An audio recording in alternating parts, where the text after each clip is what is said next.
mais vous...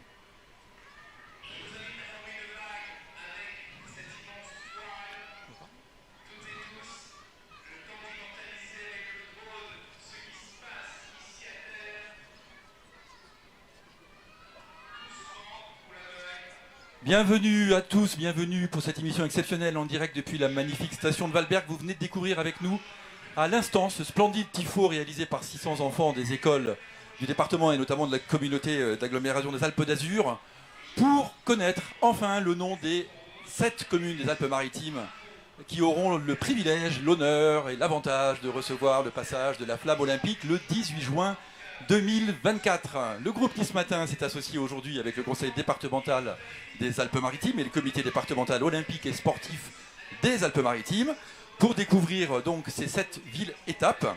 Une flamme qui, vous le savez, débutera son parcours, ou plutôt on l'a appris ce matin, le 8 mai à Marseille et qui achèvera son tour de France à Paris, évidemment, le 26 juillet, date de la cérémonie d'ouverture des Jeux Olympiques de Paris 2024. Et le choix de cette date du 23 juin pour organiser cette journée ne doit absolument rien au hasard, puisque chaque année, en effet, et partout dans le monde, se tient la journée olympique et paralympique pour célébrer l'acte fondateur de rénovation des Jeux Olympiques modernes par le baron Pierre de Coubertin. C'était le 23 juin 1894.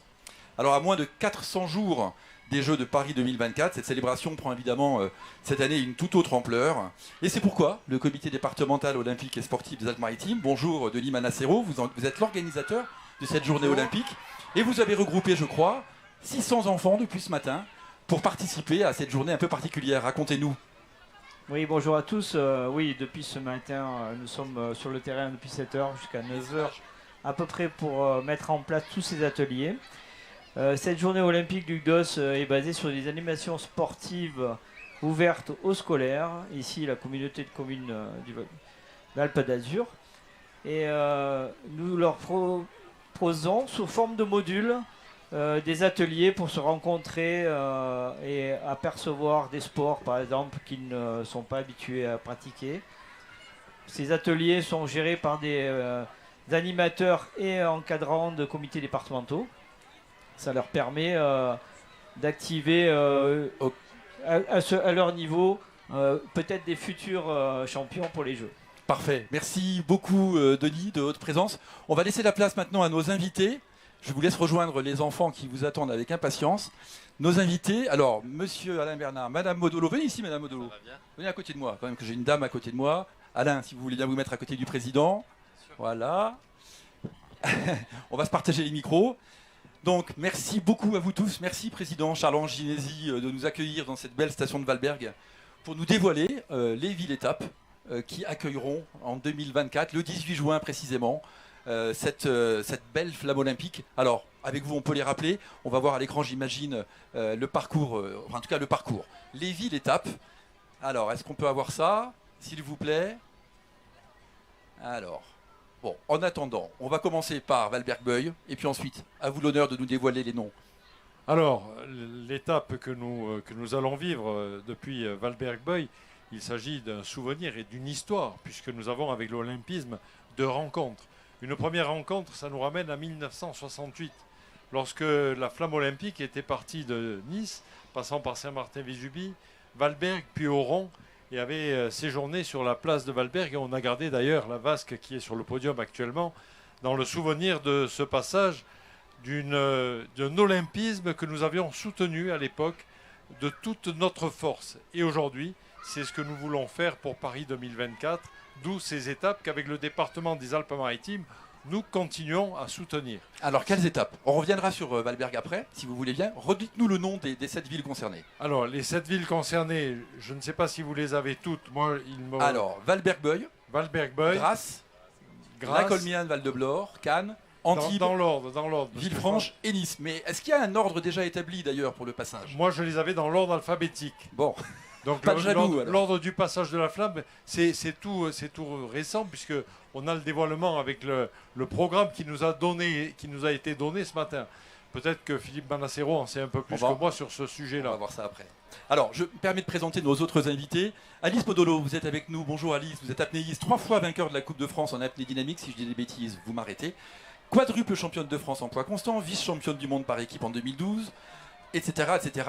Première française à atteindre moins 100 mètres en poids constant. Et si vous êtes là, bien que ce ne soit pas un sport olympique, l'apnée, vous allez voir tout à l'heure, c'est pas tout à fait par hasard. Avec nous également, on ne le présente plus, notre double champion olympique de natation, Alain Bernard, champion olympique du 4 x 100 mètres, si je ne dis pas de bêtises, en 2008 et 2012, donc en individuel au 100 mètres et en relais, on est bien là. Et vous êtes aussi conseiller municipal à la jeunesse, je crois, dans la ville d'Antibes. Voilà. Et puis Philippe Anacero, le président du comité départemental olympique et sportif des Alpes-Maritimes. Bienvenue, merci d'être avec nous. Alors, on va passer, si vous le voulez bien, pour commencer, avant de débattre ensemble, un petit clip qui présente l'intégralité des communes retenues par le comité d'organisation des Jeux Olympiques pour le passage de la flamme sur notre belle terre azuréenne. Si ça veut bien marcher. Alors, on a un petit délai. Il faut que le signal remonte à Paris et redescende jusqu'à Valberg. Alors, bon, donc on verra peut-être ce clip un peu plus tard. Charles Anginesi, quelques questions sur cette organisation dans le département. C'est bon? Alors, on regarde le petit clip.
Oui, oui, on peut applaudir. Alors, quand on voit ce clip, on se dit que vraiment, on va vivre des instants exceptionnels le 18 juin 2024. Président Ginesi, comment on a candidaté? Pourquoi on a candidaté? Et quels étaient les critères de sélection de ces 7 villes qui accueilleront la flamme? Alors, on a candidaté tout simplement parce que le département des Alpes-Maritimes, comme 70 départements de France, soutiennent cette flamme olympique. L'olympisme, c'est un état d'esprit. C'est le rassemblement, c'est l'unité, c'est la solidarité. Et cette solidarité au plus loin des territoires avec des villes qui accueilleront ici des compétitions, eh bien, il était normal que le département s'engage financièrement pour soutenir la flamme olympique et Paris 2024.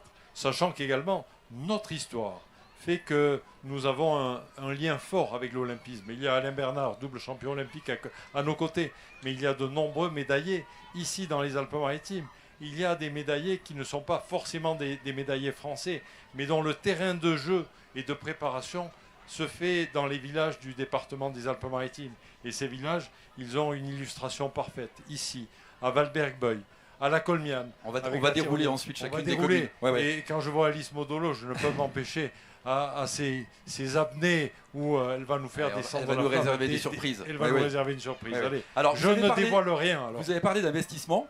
Bon, on va pas se le cacher, il y a des polémiques autour de ça, peu importe. Ça valait le coup d'investir jusqu'à 180 000 euros, je crois, pour accueillir la flamme sur nos territoires? Oui, ça valait le coup, même si j'ai certains collègues qui discutent. Moi, je ne discute pas. Je pense qu'il faut vraiment que la France se rassemble derrière Paris 24. Je pense que ces Jeux doivent être réussis. Ces Jeux, c'est un engagement national Ils sont nos jeux. Ça se fait à Paris. Paris 2024, c'est également les Alpes-Maritimes. C'est l'état d'esprit dans lequel nous sommes. Alors, nous avons cette solidarité, cette envie de ne pas participer à ces rumeurs qui sont d'ailleurs quelquefois des mauvaises anticipations. Vous savez, quand on se met à l'envers d'un système, qu'on est dans une spirale négative, eh bien on ne peut pas gagner. Les champions qui m'entourent le savent parfaitement. Pour pouvoir gagner, il faut être dans le positif. Et le positif, nous sommes dans cet état d'esprit avec le conseil départemental des Alpes-Maritimes. Alors, comment s'est opéré le choix des 7 communes? Quels étaient les critères de sélection? Comment il fallait être candidat? Est-ce qu'il fallait des choses particulières? Je ne sais pas, une animation un peu différente de celle des autres? Qu'est-ce qui a fait la différence? Je pense que ce qui a fait la différence, c'est effectivement l'histoire, l'attachement, la volonté de ceux qui ont porté le dossier pour pouvoir être retenus et le spectacle qui va être présenté. Et là-dessus, on a tous les remparts d'Antibes, les marches du Festival de Cannes. Allez, on va expliquer tout ça au fur et à mesure. Le Mercantour, c'est un site extraordinaire. On ne pouvait pas, avec Philippe Manassero, on en a souvent parlé, ne pas être présent sur cet olympisme. Lui qui défend avec le comité départemental olympique que nous soutenons chaque année pour que nos enfants, au plus loin du haut pays, puissent bénéficier de ces sports qui sont la démonstration, l'attractivité. Et aujourd'hui encore, les Olympiades d'Alpes d'Azur participent avec plus de 600 gamins à ce lancement. Et c'est un véritable élan du cœur qui se produit ici. Alors, commençons à dérouler ces étapes azuréennes par Valberg-Beuil. On connaît votre attachement à ces belles terres. Qu'est-ce qui se passera ici le 18 juillet 2024? Faites-nous un peu rêver. Donc, je vous fais rêver. C'est de partir de la place de Valberg, là où il y avait cette flamme olympique qui brillait, et de partir avec quelque chose qui est aujourd'hui connu et reconnu, avec des championnats de France, avec des championnats d'Europe, le VTT, le vélo, qui nous amènera à rejoindre le tremplin olympique. D'ailleurs, le tremplin olympique, c'est celui qui a fait rêver tous les sportifs de l'époque, et il faut remonter à l'avant Chevalier Victor de Sessol. Il faut remonter à Victor de Sessol en 1910, en 1920, sur les premiers concours de saut à ski. Et là aussi, on retrouve le tremplin olympique d'Élonne. Nous le rejoindrons avec toute une équipe de sportifs. Et il y aura là 1000 démonstrations qui se produiront. Avant d'aller à Grasse, vous le disiez tout à l'heure, Beuil a déjà accueilli la flamme en 1968. Et Beuil a accueilli la flamme avec Valberg en 1968. En 1992, là aussi, on n'était pas absent de cette deuxième étape de l'olympisme. C'est une histoire que nous avons ici à Valberg-Beuil de cette relation avec l'Olympe. Alors, on va se déporter sur Grasse, si vous voulez bien. On va aller rejoindre Jérôme Viau, le maire de la ville des Parfums, qui va nous dire 2 petits mots sur sa joie d'accueillir la flamme dans sa belle commune. La régie, c'est à vous. Les images vont arriver, vous allez voir. On va découvrir. Grasse, sous-préfecture des Alpes-Maritimes, ville labellisée terre de jeu, est fière d'avoir été retenue pour le passage de la flamme olympique dans notre commune. Cet événement marquant, historique je dirais, permettra à toutes les générations qui vont participer à ce grand rendez-vous de conserver dans leur mémoire ce grand moment que nous allons partager ensemble. Charles Anginesi, la flamme à Grasse, ça a du sens ça aussi. La flamme à Grasse, ça a du sens avec toute cette histoire, les plantes à parfum, tous ceux qui se sont dévoués. Et puis je vois ici qu'il y a sur site l'adjoint au maire de Grasse en charge des sports, avec tous ces marathons, toutes ces épreuves sportives qui sont organisées de longue date sur Grasse et sur un terrain de jeu avec le haut pays grassois. Et on n'oublie pas là non plus, le maire de Grasse, Jérôme Viau, parlait de la sous-préfecture grassoise, mais je veux parler moi de tous ces mares alpins dont l'ancrage territorial était dans les communes du moyen et du haut pays. Nous avions Nice, nous avions Antibes, nous avions Cannes, qui était un petit port de pêche, et tout le reste de la population des Alpes-Maritimes était dans nos villages. Je vois d'ailleurs ici présent de nombreux maires de nos villages, parce que eux aussi considèrent que l'olympisme, c'est leur affaire. Alors, Philippe Manassero, je me tourne vers vous maintenant. J'imagine qu'en voyant tous ces enfants depuis ce matin s'égayer autour de notre studio et participer à de multiples activités sportives, vous êtes un homme heureux. Oui, très très heureux, parce que la journée olympique à Valberg, avec plus de 600 enfants, avec le dévoilement du relais de la flamme, c'est un véritable succès et ça permet à tous ces enfants qui sont du moyen et du haut pays de pouvoir toucher à différents sports. Il y a une vingtaine aujourd'hui à peu près ici, pouvoir toucher des sports qui se font souvent en ville et là ils ont la possibilité de découvrir et puis derrière la possibilité aussi dans le temps d'aller prendre une licence. Alors la flamme, c'est un message universel de paix, évidemment. C'est important que le département des Alpes-Maritimes et toute votre organisation olympique du département accueille ça de la meilleure des façons. Alors d'abord, je ne peux que me féliciter et remercier le département de s'être engagé. Certes, il n'y a pas toutes les villes de ce département, mais on voit que chaque ville qui a été dévoilée a une histoire. Il y a une histoire à raconter. Cannes, avec ses marches mondialement connues, le parfum, la capitale mondiale, la capitale mondiale du parfum avec Grasse. Antibes, la seule ville jumelée avec Olympie.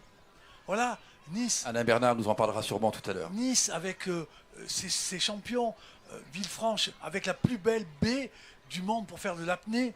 Je veux dire que et Val-de-Blore avec peut-être un regard de solidarité avec la tempête Alex aussi qui est passée dans cet environnement-là, c'est un plus.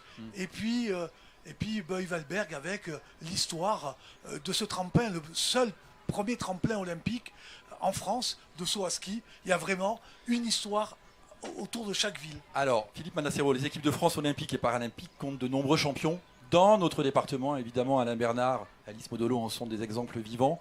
Encore une fois, même si vous n'êtes pas sport olympique, on a de réelles chances de médailles en 2024. Je crois avoir lu dans un très très bon journal qui s'appelle Nice Matin, sous l'excellente plume de mes confrères du service des sports, qu'on avait à peu près une cinquantaine de sportifs français, azuréens, qui participeront aux Jeux olympiques à Paris.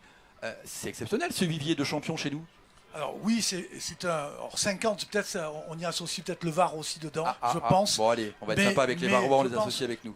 25, la Côte d'Azur est large. 25 ou 30, avec là aussi des belles histoires à écrire. Je pense à Samir Aït Saïd, qui se casse la jambe à Rio, qui est porte-drapeau à Tokyo, et qui là, à Paris, va, j'en suis persuadé, avoir une médaille. C'est une histoire extraordinaire à raconter et ce champion s'entraîne pour avoir cette médaille qui lui manque. Il y a plein d'histoires comme ça à raconter avec des grands champions et des grandes championnes. Et moi, vous voyez, dans les Assahudaires, moi je crois à Margot Chevrier, la perchiste, qui chaque semaine progresse. Ouais, qui progresse. Ouais. Et peut-être on la verra sur un podium. Voilà, on peut raconter avec ces champions. Alors on ne va pas le faire aujourd'hui parce qu'on n'en a pas assez de temps, mais on prie pour avoir beaucoup de médailles l'année prochaine. On va partir maintenant un tout petit peu de l'autre côté des vallées, à Val-de-Blore, à la rencontre de Carole Servel, le maire de Val-de-Blore-la-Colmiane, qui est là. Madame Servel, bonjour, je ne vous avais pas vu, excusez-moi. Parce que vous allez nous dire, vous aussi, votre joie d'accueillir la flamme. Et ensuite, on parlera de ce qui se passera à la Colmiane. Labellisée Terre de Jeux 2024, notre commune est un véritable paradis des sports de pleine nature, source d'inspiration et d'émulation. Les Val-de-Blorois sont fiers d'accueillir la flamme olympique. Ce moment fort de partage s'inscrira comme une nouvelle pierre à l'édifice de l'histoire de Val-de-Blore. Alors, là... Franchement, je crois qu'il va se passer un truc extraordinaire et je vous laisse le privilège, président Ginesi, de nous annoncer cet exploit que va faire la flamme. Elle va quand même faire un truc assez anodin, pas commun. Pas commun, pas anodin du tout, puisqu'il s'agira de franchir avec la tyrolienne de la Colmiane, qui est la plus longue du monde, allez, n'ayons pas peur des mots, et une vitesse non moins excessive de 120 km/h qui dépasse là aussi tous les excès de vitesse, et de passer la flamme olympique sur ce câble qui donnera toute la vitesse, toute la force, toute la dynamique qu'il doit y avoir dans cette flamme, la solidarité, mais surtout, parce qu'on parle de solidarité et d'implication, la liberté. La liberté, c'est ce que peut faire et c'est ce que peut apporter l'olympisme dans l'esprit de tous, de se sentir un athlète totalement libre de l'exercice de son art. Et c'est ce qui pourra être fait à la Colmiane. Et alors, est-ce que c'est Madame Servel ou Monsieur Ginesi qui vont grimper sur la tyrolienne avec la flamme au bout de leurs mains? On va le faire en bi. On pourra faire des essais en binôme? Allez, on prend le pari, hein. Et on revient pour voir ça. On se déplace ailleurs dans le département. On revient sur le littoral maintenant, le littoral cannois. Et on va aller à la découverte de David Lisnard, qui lui aussi nous explique comment il perçoit cette flamme qui va bientôt arriver sur ses terres. Bonjour à tous. Grâce au concours appuyé de Charles Ginesi, notre formidable président du conseil départemental des Alpes-Maritimes, Cannes accueille la flamme olympique. C'est évidemment une très très grande fierté pour notre ville que d'accueillir la flamme olympique. La flamme, c'est un symbole de vitalité, c'est un symbole d'amour, c'est un symbole de résistance, c'est un symbole d'espérance. Et la flamme olympique, eh bien, ce sont tous ces symboles au service du sport, de l'Olympie, c'est-à-dire de la compétition, de l'émulation, de la confrontation pacifique des nations et des athlètes, sans aucune discrimination. C'est ça aussi l'esprit de l'olympisme. Alors pour toutes ces raisons, eh bien, d'avoir Cannes, capitale du sport en plein air, qui est reconnu comme centre de formation et de préparation et d'accueil aux Jeux olympiques et terre de préparation, ville, étape de la flamme olympique, pour nous, c'est une réjouissance et une fierté. Au sein des Alpes-Maritimes, notre département, qui est le plus beau département du monde, je crois que personne ne me contredira, pour pratiquer le sport en plein air, en pleine mer, en pleine montagne, en ville, à la campagne. C'est ce que nous véhiculons, un sport à la fois d'élite, un sport accessible à chacun.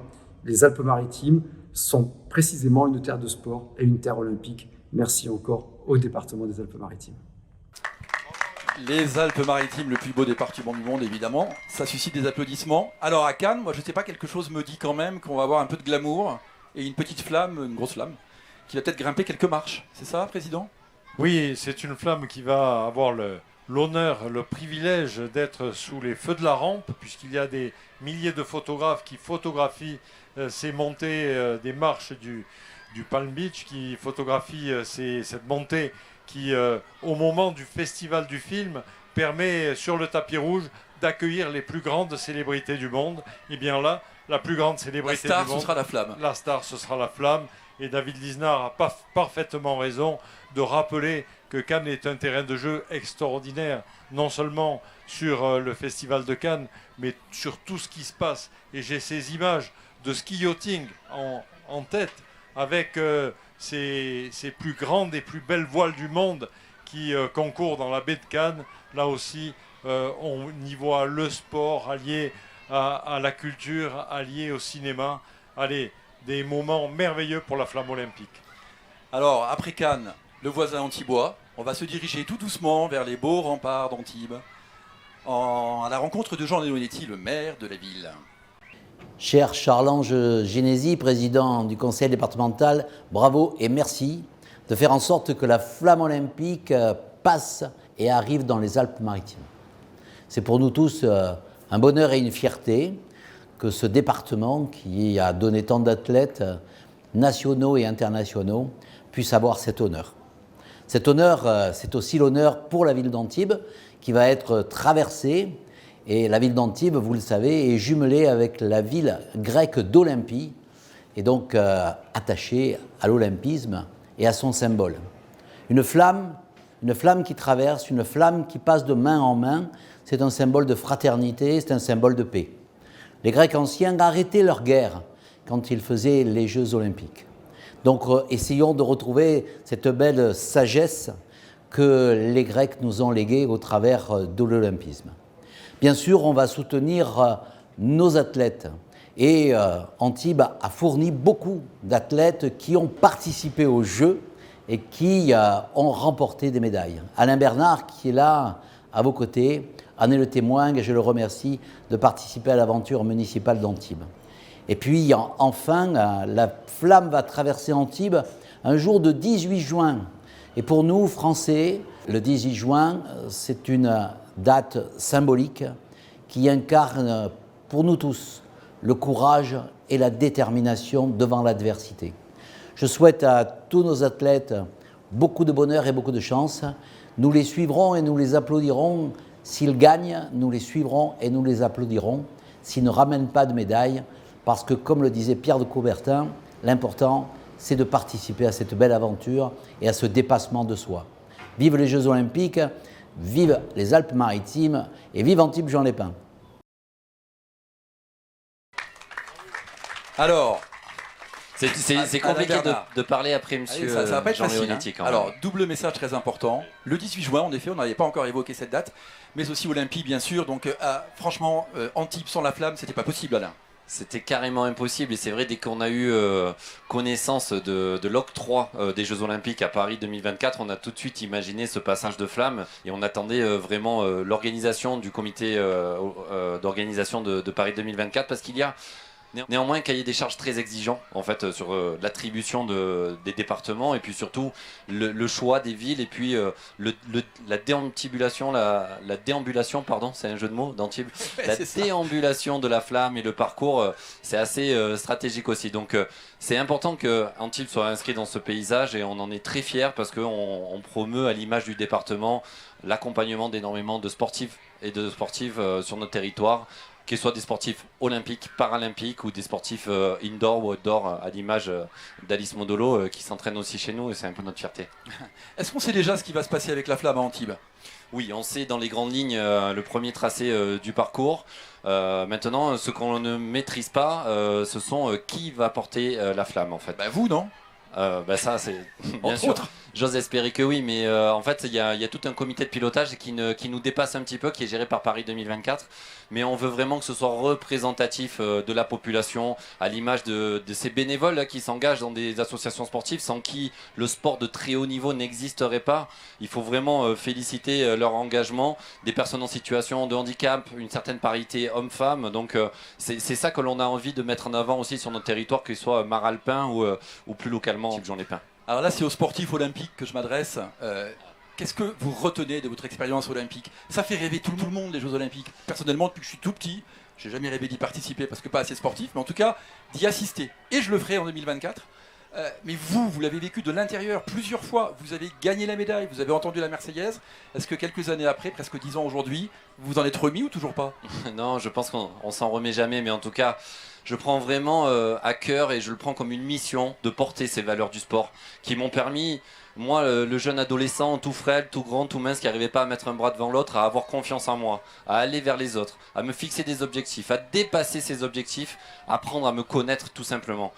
Et c'est en ça que les valeurs du sport sont essentielles dans la société aujourd'hui. Ça permet aux jeunes et aux moins jeunes d'être en bonne forme, en bonne santé, de respecter son prochain, qu'on fasse de la compétition ou non, d'avoir des valeurs d'engagement, de dépassement de soi. On les connaît, ces valeurs, elles sont universelles. Donc oui, pour la petite anecdote, j'ai juste envie de raconter ce moment-là. Je revois dans le stade olympique à Pékin, sur cette cérémonie de clôture, où cette flamme à la fin de la quinzaine olympique s'éteint.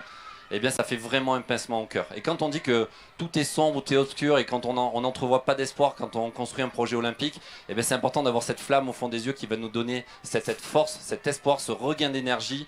Et c'est ça aussi le symbole de cette flamme qui symbolise la vie, l'unité. Parce que dans le sport, il n'y a pas de barrière de religion et autres. Et il y a énormément de respect. Et c'est ça que je prône en fait pour une société meilleure. Alors, vous en parlez bien. Et pour terminer, 2 petites questions. Est-ce que les Jeux Olympiques sur la Côte d'Azur un jour, vous en rêvez, c'est possible? Et deuxième question, si on vous propose d'être le dernier relayeur de la flamme pour illuminer celle qui sera au pied de la Tour Eiffel, vous y allez bien sûr. Mais qui n'irait pas?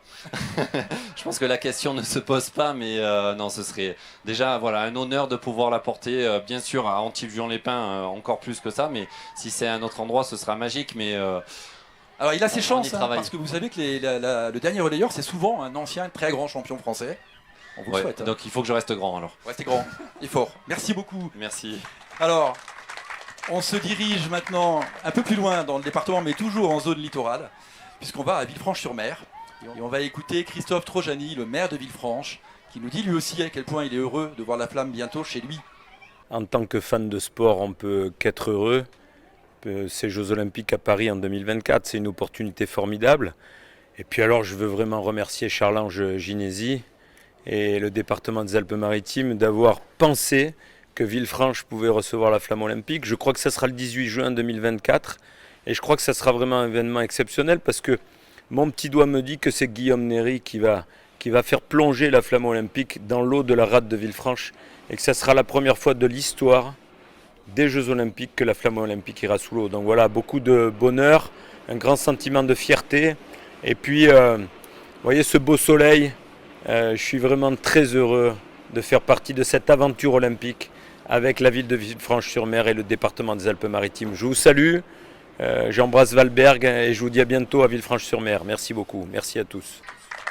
Alors, Guillaume Néry, Alice Modolo, il va y avoir compète, mais avant, cette magnifique idée que vous allez nous dévoiler de la flamme sous l'eau. C'est vous, Charles Ginesti, je crois. Oui, ça m'est venu en cherchant une idée originale. Et je me suis dit, quoi de plus original et de plus fort défi à faire que de faire descendre la flamme sous l'eau. Alors, le maire de Villefranche a parlé de Guillaume Néry. Et à côté de moi, Alain Bernard me disait, il y a un petit doigt, mais il y en a un deuxième de petit doigt. Donc peut-être qu'Alice va nous en dire un peu plus dans quelques instants. Absolument. Mais je pensais à Guillaume Néry, bien sûr, mais je pensais à Alice Modolo, notre formidable championne du monde, en me disant, ce serait extraordinaire de la voir descendre avec la flamme. Mais il faut la faire descendre par l'un et remonter par l'autre. C'est ça. C'est peut-être la solution. Alors moi, je pense qu'elle va sortir de l'eau puisqu'elle arrivera, si j'ai bien compris le parcours des Outre-mer, la flamme. Ouais. Donc il est fort possible qu'on la revoie sur le sol hexagonal directement des fonds sous-marins de Villefranche. Alice Modolo, merci beaucoup d'être avec nous. Merci. Vous êtes notre apnéiste aujourd'hui et donc vous êtes particulièrement concerné par cette flamme villefranchoise. Dites-nous-en un petit peu plus. Je suis sûr que vous avez des petits secrets à nous dévoiler. Déjà, en tant que sportif, on rêve tous d'olympisme et notre sport n'est pas encore au jeu. Donc, c'est un véritable cadeau et privilège que nous fait le département de nous offrir l'opportunité de tenir cette flamme et de l'immerger. Alors, comme Alain le disait, il y a un choix un petit peu compliqué pour les athlètes. Nous, on est à peu près sûr qu'on sera sélectionnés parce que pas grand monde est capable de descendre sans respirer. Donc, avec mon ami Guillaume Néry, ce sera un véritable plaisir de faire ce relais sous l'eau et pour nous, pour moi, de rêver d'olympisme et de le vivre à travers le département comme ça, c'est vraiment un privilège. Qu'est-ce qu'il faudrait pour que l'apnée soit un jour sport olympique? Parce que c'est un sport exceptionnel qui demande un entraînement de fou et je crois que vous pouvez nous le confirmer. Donc vous méritez tout autant que de tas d'autres sports d'être olympique. Est-ce que c'est le nombre de C'est ça, c'est un sport. C'est ça. Pour faire partie des jeux, il faut cocher beaucoup de cases et on est encore en train de grandir. Mais déjà, on est considéré comme sport de haut niveau, ce qui n'était pas le cas. Donc, je suis sportive de haut niveau et donc. L'apnée crée une émulation très très importante parce qu'on revient sur des valeurs et des bases, notamment la respiration. C'est un sujet dont on parle beaucoup.